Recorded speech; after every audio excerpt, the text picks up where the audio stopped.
In this video, I'll show you how to set up or create a Gumroad account. And you can just go to gumroad.com, but I'll also leave a link to gumroad.com in the description just to make life a bit easier. Alright, so the first thing that we want to do is we want to go to the top right hand corner and click on log in. From here, we want to go to the top again and click on sign up.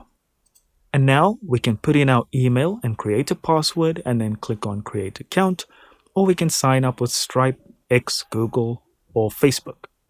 So once you're done using either of those methods, you will be asked for an authentication token, and that has been emailed to the email address you put in.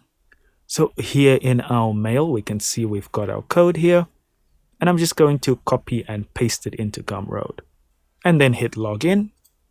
And that is it. That is super simple. I would also recommend you click on the home button on the top left, as that will bring you here and you can see they have it set up for you what your next steps are. So next would be to create your first product, build a following, and so forth. And you can just click on each one as you go.